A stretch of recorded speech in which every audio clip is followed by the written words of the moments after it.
Ayoko na ng nilalapastangan ng pagkatao ko. Ayoko na sinasaktan ako. So, pag na-realize mo na ayaw mo na pala ang role na yan, that is the time for you na magi-give up ka.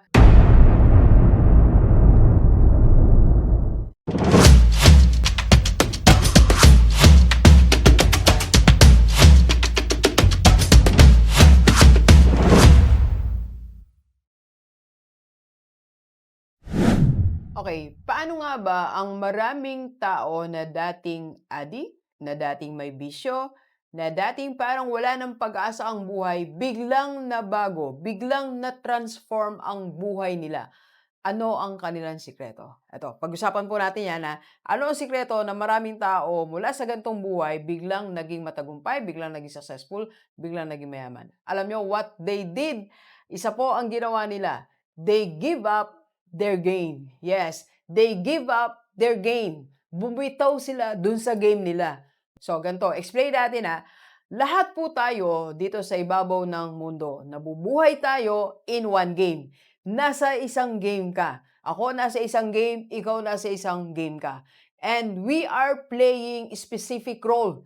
Meron tayong mga role na ginagampanan. Minsan ang role natin as a loser.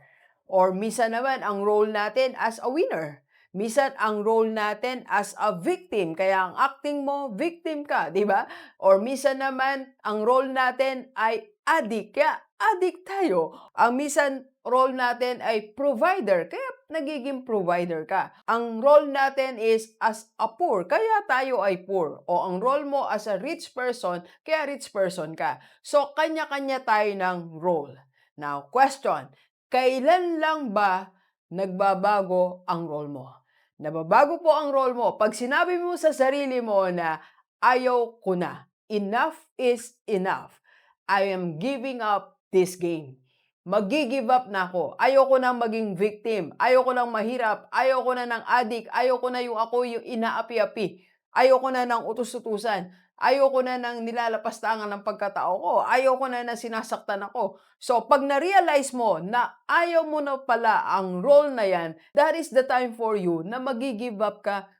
Pero bakit hindi tayo nagi-give up? Kasi nagiging komportable na tayo sa role natin kahit hindi maayos. Nagiging komportable na tayo sa role natin kahit naghihirap tayo. Pinapabayaan na lang natin. Kaya G-Leavers, komportable ka ba o okay ka ba dyan sa role na ginagampanan mo? Kung hindi pa, magdesisyon ka. Sabi mo sa sarili mo, maipag-usap ka sa Panginoon, sabi mo, Lord, ayoko po yung role ko na lagi akong nasasaktan.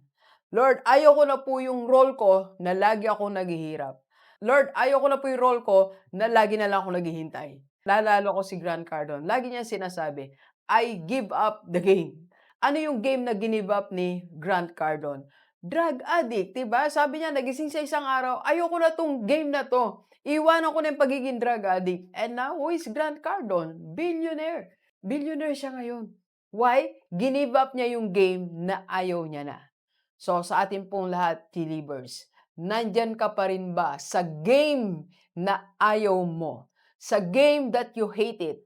Sa game na walang pakinabang? Sa game na nakakalungkot? At sa game na ayaw ni Lord? Ano pa hinihintay natin? Give up that game. Let's go, let's go. Kape po tayo.